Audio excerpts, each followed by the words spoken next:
تو میں نے آپ سے بتایا کہ یہ قدر جو ہے، ایک تو اسی سے لفظ قدرت بنا ہے، اور نمبر دو اسی سے کسی شے کی قدر و قیمت، اور پھر اسی کے معنی ہے اندازہ مقرر کر دینا، کسی شے کا اندازہ مقرر کر دینا، یہ قدر ہے۔ اللہ نے ہر چیز کا ایک اندازہ مقرر کر دیا ہے، اور قدر مقادیر، مشکات شریف میں ایک پورا باب ہے ایمان بالقدر، اس کا عنوان ہے صحیح معنی میں۔ تو پہلی حدیث کیا ہے؟ مسلم شریف کی روایت ہے، عبداللہ ابن عمرو بن العاص رضی اللہ تعالی عنہما۔ حضرت عمرو بن العاص جو بڑے سرداران قریش میں سے تھے، بڑے سیاستدان تھے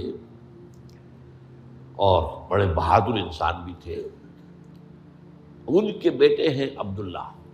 اور بڑی دلچسپی کی بات یہ ہے کہ باپ اور بیٹے کے مزاج میں بود المشرقین تھا، وہ تھے جنگجو اور سیاستدان اور بڑے سرداروں میں سے، یہ تھے انتہائی زاہد و عابد، انتہائی زاہد و عابد۔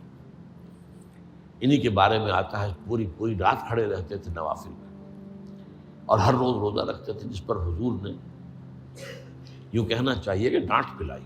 آپ کو اطلاع ہوئی، آپ نے بلایا، یا عبداللہ اولم اخبر انک تقوم اللیل و تصوم النہار تصوم الدہر، کیا مجھے یہ خبر نہیں دی گئی ہے؟ یعنی مجھے یہ خبر ملی ہے کہ تم پوری رات کھڑے رہتے ہو، نماز پڑھتے ہو، تم ہر روز روزہ رکھتے ہو، اب کیا کرتے؟ بلا یا رسول اللہ، جھوٹ بولنے کا تو ارادہ ہے ہی نہیں، اور ہو بھی نہیں سکتا۔ فرمایا لا تفعل، سخت سے بات۔ وہ عبداللہ ابن عمرو ابن العاص رضی اللہ تعالیٰ عنہما اس کے راوی ہیں، قال رسول اللہ صلی اللہ علیہ وسلم کتب اللہ مقادیر الخلائق قبل ان یخلق السماوات والارض ب50,000 سنہ۔ اللہ تعالیٰ نے مقداریں اور تقدیریں، ابھی دو الفاظ میں بولوں گا تاکہ آپ کے ذہن میں بات رہے، معین کر دی تھی، لکھ دی تھی آسمانوں اور زمین کی تخلیق سے 50,000 سال قبل۔ یہ ہے قدر، ہر چیز کی ایک تقدیر جو ہے وہ معین ہوئی ہے۔ اب آئیے اس میں کتاب سے مراد کیا ہے؟ جو آیت میں نے دوسرے نمبر پر پڑھی آج، سورہ حدید کی آیت، ما اصاب بمصیبۃ فی الارض ولا فی انفسکم الا فی کتاب من قبل ان نبرأ۔ کتاب سے مراد کیا؟ نہیں پڑتی تم پر کوئی مصیبت، کوئی تکلیف، نہ زمین میں نہ تمہاری جانوں میں، زمین میں سیلاب کا آ جانا، زلزلے کا آ جانا، کوئی اور اس طرح کی عمومی ہلاکت کا آ جانا، عمومی تکلیف کا آ جانا، تمہاری جان میں اچانک جو ہے تشخیص ہو گیا کینسر ہے، اچھے بنے تھے، ٹھیک ٹھاک چل رہے تھے، کوئی معمولی سی تکلیف ہوئی، انویسٹیگیشن کیا تو معلوم ہوا تو کینسر ہے، اور وہ کافی بڑھ چکا ہے۔ لیکن جو شے بھی آتی ہے، چاہے تمہاری جان پر آئے چاہے زمین پر آئے، وہ ایک کتاب میں لکھی ہوئی موجود ہے، اس سے پہلے کہ ہم اسے ظاہر کریں۔ یہ تمہیں مشکل نظر آئے گا، ان ذالک علی اللہ یسیر، یہ اللہ پر بہت آسان ہے، بہت آسان۔ اللہ کا علم کامل ہے۔ تو معلوم ایک بات جان لیجئے کہ حقیقت کتاب سے مراد اللہ کا علم قدیم ہے۔ اللہ کا علم حادث نہیں ہے، معاذ اللہ ثم معاذ اللہ، کہ کوئی شے ہوئی تو اس کے علم میں آئی۔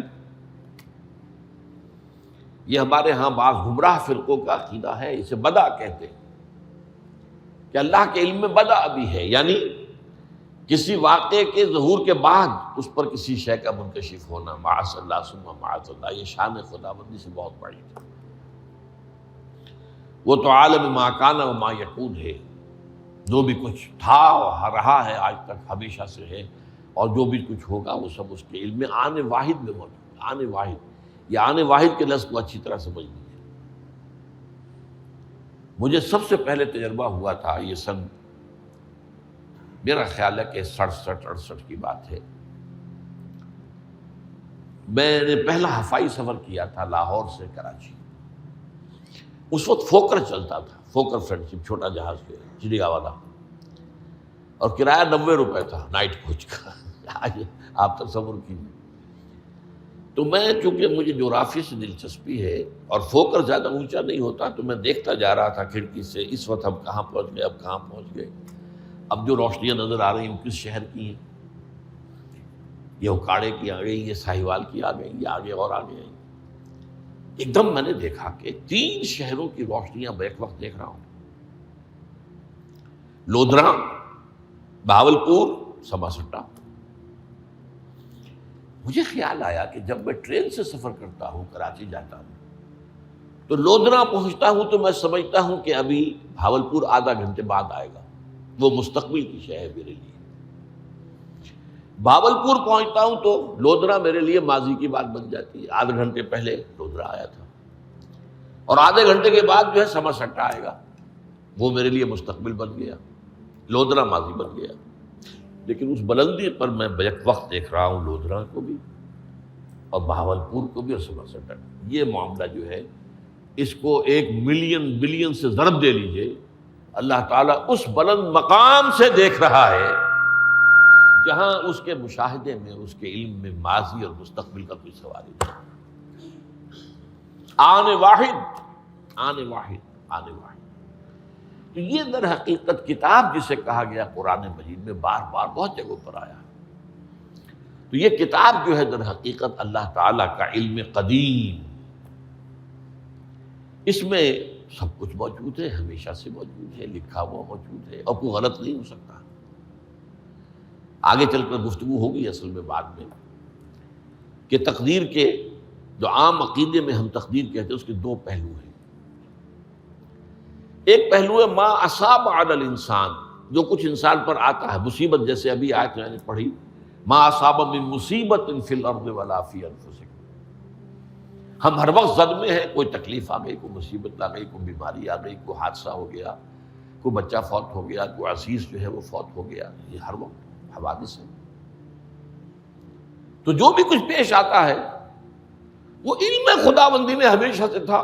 یہی وجہ ہے کہ ایک اور حدیث ہے ابن الدیلمی سے، لمبی حدیث ہے وہ، لیکن اس کے اندر جو آخری ٹکڑا ہے وَتَعْلَمَ، یعنی انسان کے نجات کے لیے لازم ہے کہ یہ بات بھی تم جان لو انما اصابک لم یکن لیخطئک وانما اخطأک لم یکن لیصیبک ولو مت علی غیر ھذا. اگر تم اس کے سوا کسی صورت پر ہوگے تو جہنم میں داخل ہو جاؤ گے، دخلت النار. یہ جان لو کہ جو چیز تم پر آئی وہ آنی ہی آنی تھی. دیکھیے ہوتا کیا ہے، کاش کہ میں اگر یوں کر لیتا تو یہ نہ ہوتا. بس یہی ایمان بالقدر کے منافی ہے. جو ہوا ہے وہ اللہ تعالیٰ کے ہاں تو پہلے سے طے تھا، ہونا ہی تھا. تمہاری کوئی تدبیر، کاش کہ میں اس وقت یہ کر لیتا. یہ لو، اسی لیے ایک حدیث میں الفاظ آئے ہیں ان کلمۃ لو تفتح عمل الشیطان. اس لو سے، کاش، اس سے شیطانی عمل شروع ہو جاتا. کاش کہ یہ ہو جاتا، کاش میں یہ نہ کرتا، کاش کہ ہو جاتا. تو یہ نہیں. تعلم انما اصابک لم یکن لیخطئک. تو جان لے اس بات کو کہ جو چیز تم پر آئی ہے وہ ہرگز ٹلنے والی نہیں تھی. کوئی تدبیر تم کر لیتے، کوئی کسی وقت کوئی ہیلا کر لیتے، کوئی تم قدم اٹھا لیتے، کچھ بھی کر لیتے، وہ تو آنی ہی آنی تھی. وما انما اخطاک، جو چیز تم سے چھوٹ گئی، رہ گئی، نہیں ملی. ایک ویکنسی ایڈورٹائز ہوئی تھی، آپ نے بھی درخواست دی تھی، آپ کو نہیں ملی. اب آپ ہو کاش کہ میں نے فلاں سے سفارش کرا لی ہوتی. بس گئے. تو جو چیز چھوٹ گئی وہ چھوٹ جانی ہی تھی. اس میں قطعاً جو ہے کوئی شکل، کوئی تدبیر، کوئی سفارش، کسی طرح کا کوئی بھی ہیلا، کوئی جو ہے اس پہ کارگر نہیں ہو سکتا تھا. لم یکن لیصیبک ومت علی غیر ذالک. اگر تو اس کے سوا کسی کیفیت پر تیری موت واقع ہوئی، اگر یہ یقین نہیں ہے، یہ ہے تقدیر کا وہ مفہوم کہ جس کا تعلق ہے علی ما اصاب الانسان. جو انسان کے اوپر وارد ہو رہا ہے اس کے ضمن میں تقدیر کا مفہوم کیا ہے؟ کہ جو ہوا ہے وہ تو ہونا ہی تھا. اس میں تو کسی شک و شبے کی گنجائش نہیں، بالکل قط اللہ تعالیٰ کا فیصلہ ہے۔ البتہ در حقیقت ایک دوسرا پہلو ہے، ما یفعل الانسان، وہ جو انسان کرتا ہے۔ یہاں آ کر یہ تقدیر کا مسئلہ بہت ٹیڑھا ہو جاتا ہے۔ آیا میرے اندر کوئی اختیار بھی ہے کہ نہیں؟ Do I have any free choice؟ یا ہر شخص پہلے سے طے ہے؟ تقدیر کا ایک عام مفہوم یہ ہے، اور اس مفہوم میں بھی بعض روایات بھی ہیں جو اس کی تائید کرتی ہیں کہ ہر چیز پہلے سے طے ہے، لکھی ہوئی ہے۔ اور یہ جو حدیث ہم نے ابھی پڑھی ہے، یہ گویا کہ اس کی ایک مثال ہے کہ وہ جو لکھ دیا گیا تھا، فرشتے نے لکھ دیا تھا، رحم مادر میں لکھ دیا تھا، شقی او سعید، یہ بدبخت ہے یا سعادت مند ہے۔ تو ایک شخص پوری عمر نیکی کے کام کرتا رہا، آخری وقت میں آ کر کوئی ایسا حادثہ پیش آ گیا کہ وہ اہل جہنم کے سے کام شروع کر دیا اور جہنمی ہو گیا۔ یا ایک شخص ساری عمر جو ہے جہنمیوں کے سے کام کرتا رہا، آخری وقت میں آ کر کوئی ایسی توفیق ملی، کچھ ایسا معاملہ ہو گیا، توبہ کر لی اور اس نے جو ہے اہل جنت کے سے اعمال شروع کرنے کی ضرورت ہوگی۔ تو یہ جو ہے علامہ اصابک کا علیحدہ بات ہے، اور علامہ یفعل الانسان، انسان کیا کرتا ہے، اس میں اس کی قدرت کتنی ہے۔ اور یہ ہمارے ہاں فلسفے کا بڑا مشکل موضوع ہے، اسی کا نام ہے جبر و قدر۔ ہمارے اسلاف میں بھی کچھ لوگ ایسے ہیں متکلمین میں سے، دیکھیے ہمارے ہاں ایک وہ لوگ ہیں کہ جو اس پر قناعت کرتے ہیں کہ جو اللہ نے کہہ دیا اور رسول نے کہہ دیا، اس سے آگے ہم مین میخ نہیں نکالیں گے، وہ محفوظ راستے پر ہوتے ہیں۔ لیکن بہرحال انسان کو اللہ نے ایک عقل بھی دی ہے، اور یہ عقل سوالات اٹھاتی ہے، اور جو زیادہ ذہین انسان ہوتے ہیں ان کے اندر ان کی یہ مصیبت زیادہ ہوتی ہے، لہٰذا وہ تو سوچتے ہیں، کچھ نہ کچھ غور و فکر کرتے ہیں، بات سمجھنے کی کوشش کرتے ہیں۔ اس میں اب ہمارے ہاں دو طبقے ہو گئے، جبریہ قدریہ۔ ایک نقطہ نظر یہ ہے کہ انسان مجبور محض، کوئی اختیار نہیں، اور ایک یہ ہے کہ انسان قادر مطلق ہے، جو چاہتا ہے اپنے فیصلے میں مختار مطلق ہے، وہ فیصلہ کرتا ہے۔ انہیں قدریہ کہتے ہیں۔ تو جبریہ اور قدریہ ان کی بحثیں ہمارے یہاں، یہ وہی تقدیر کا مسئلہ جو میں نے کہا تھا، بحثوں میں آ کر الجھ جائے، آج تک حل نہیں ہوا، حل ہو سکتا ہی نہیں۔ اب اس کے ضمن میں علامہ اقبال کا ایک شعر آپ کو سناتا ہوں، وہ بہت اچھا لگتا ہے، بہت خوبصورت لگتا ہے شعر ہونے کے اعتبار سے۔ تقدیر کے پابند جمادات و نباتات، مومن صرف اللہ کے احکام کا پابند۔ اس میں انسان سے پابندی کی نفی کر دی گئی ہے، وہ صرف پابند ہے اللہ کے احکام کا۔ نتیجے کے اعتبار سے تو جو یہ شعر کہہ رہا ہے، جو بات وہ صحیح ہے، پابندی اصل جو ہے وہ اللہ کے احکام کی ہے، لیکن یہ کہ تقدیر کی پابندی سے انسان بھی پوری طرح آزاد نہیں ہے۔ یہ سمجھ لینا کہ یہ جمادات و نباتات ہی کا معاملہ، یہ غلط ہے، یہ مبالغہ ہے۔ ظاہر بات ہے کہ شاعر جو ہے، شاعر مبالغے سے بچ نہیں سکتا، چاہے وہ علامہ اقبال ہو، کوئی بھی ہو۔ تو اسی لیے سورہ شعراء کے اندر جو عام شعراء کی جو صفات بیان ہوئی ہیں وہ آپ کے ذہن میں آ گئی ہوگی۔ مبالغہ کرتے ہیں، فی کل واد یہیمون انہم یقولون ما لا یفعلون، وہ کہتے بھی وہ کچھ ہے جو کرتے نہیں ہیں، اور یہ بات تو علامہ اقبال پر بھی چسپاں ہوتی ہے۔ بہرحال یہ شعر ذرا پھر نوٹ کیجئے، تقدیر کے پابند جمادات و نباتات، مومن صرف اللہ کے احکام کا، کوئی بات صحیح نہیں ہے۔ انسان بہت سے اعتبارات سے مجبور ہے۔ سب سے پہلے جو ہے انسان کے اندر ایک تقدیر نوعی ہے، نوع انسان۔ چھوٹی سی چڑیا اڑتی پھرتی ہے، انسان نہیں اڑ سکتا، آپ نے ٹھیک ہے مشین ایجاد کر دی، جہاز ایجاد کر لیا، آپ دوڑ رہے ہیں 500 آدمی اور سینکڑوں من سامان لے کر جو ہے وہ جا رہا ہے، 747 ہو یا 757 ہو، یہ کر لیا ٹھیک ہے، خود نہیں اڑ سکتے، اب کیا کریں گے آپ؟ یہ تقدیر نوعی ہے، اسپیشیز، ہر اسپیشیز کے لیے اللہ نے ایک اندازہ مقرر کر دیا ہے، اس اندازے ہی میں رہے گا، اس سے باہر نہیں جا سکتا۔ پھر ایک تقدیر شخصی ہے۔ اب دیکھیے تقدیر شخصی کیا ہے؟ بعض اوصاف و صفات ہمیں وراثتاً ملتے ہیں، وی ہیو نو چوائس۔ پہلے بھی یہ بات مانی جاتی تھی، آج جو ہے ذرا سائنٹیفک انداز میں ہم کہتے ہیں جینز میں چلا آ رہا ہے، اس جینز کو کوئی بدل سکتا ہے؟ جو جینز بھی آپ کو ملے اپنے والدین کی طرف سے، وہ آپ کی شخصیت کا ظاہر بات ہے کہ فیصلہ کن طرز پر اس کو ڈھال دیتے ہیں۔ جینز ہے، پابندی ہے۔ نمبر دو یہ کہ خاص طور پر جو گھر کا ابتدائی ماحول ہوتا ہے، ماں کی گود اور ابتدائی گہوارہ گھر کا، اس کے جو اثرات مرتسم ہو جاتے ہیں شخصیت کے اوپر، وہ بھی بڑے مستقل ہوتے ہیں، پختہ ہوتے ہیں۔